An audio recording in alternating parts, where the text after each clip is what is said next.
कुछ स्वाद ऐसे होते हैं जो जिंदगी से कभी नहीं जाते।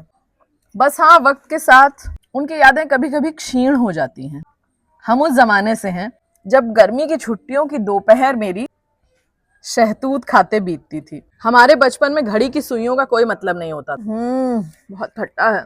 कब दोपहर हुई, कब शाम हो गई, कुछ पता नहीं चलता था। और ये जो फूल बाग के पास वाला नाना राव पार्क है, अपना कंपनी बाग, संडे संडे अक्सर हम लोग वहां जाते थे और वहां शहतूत के बहुत पेड़ थे। तो ऐसे खड़े होके नीचे शहतूत के पेड़ कैसे देखते थे। तो हमसे कहा जाता था उसके नीचे खड़े मत हो, गिरेगा तो दाग लग जाएगा। तो आज जब हमने ये शहतूती कलर का कुर्ता पहना और शहतूत भी हाथ में थे, तो सोचा कि चलो थोड़ी चर्चा की जाए। शहतूत किसने ज्यादा खाया है, इसकी पहचान होती थी उसकी जीभ से। जिसकी जीभ ज्यादा बैंगनी है उसने ज्यादा खाया है, और जिसकी उंगलियों में ये ऐसे रंग लग गया है उसने ज्यादा खाया है। एक बार हमको याद है, नाना राव पार्क से हमने शहतूत बटोरे, रखने के लिए कुछ था ही नहीं, तो हमने उसको अपनी पैंट की जेब में रख लिया। सब पैंट की जेब बैंगनी हो गई। और ये रंग ऐसा होता है कि बड़ी मुश्किल से निकलता। हमारे जो लड़के दोस्त थे, बच्चे, वो लोग पेड़ वेड़ पे चढ़ जाते थे, तो जो नीचे नीचे शहतूत के गुच्छे लटक रहे होते थे वो लोग तोड़ के ले आते थे। तो वहां नल वल जो होता धो के वही जमीन में बैठ के खाने लगते थे। उस समय कोई ऐसी चिंता नहीं होती थी, तो अपना खावा लिए, हाथ हाथ से झाड़ा, और हाथ से झाड़ा तो हाथ भी बैंगनी है, इधर उधर बैंगनी उंगलियों के निशान बने होते थे पैंट में। और शहतूत अपने आप में कैरेक्टर है भाई साहब। ये देखो, एकदम ऐसे कीड़े जैसा लगता है।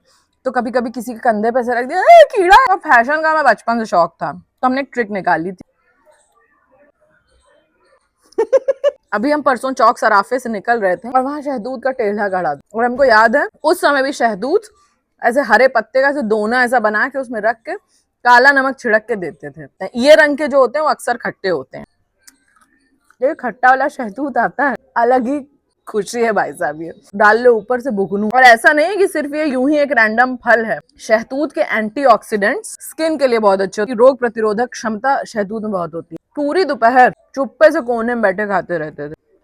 एक और चीज थी, ऐसे करके नहीं, सबको गिन गिन के देते थे, दो इसके, किसी के पास ज्यादा ना पहुंच जाए। जब सब लोग खा लेते थे तो हम धीरे धीरे खाते थे, देखते रहते थे सबके खत्म हो जाए और मेरे चलते रहे। एक और चीज आती है, सब लोग हाथ उठाएं जो जब फाल से खाते हैं, जो कुकुर करके दाने खाने का जो मजा है उसके बीजे।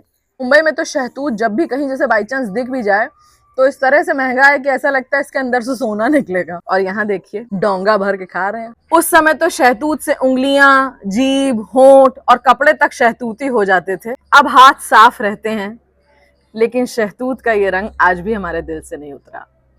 हम उस जमाने से हैं।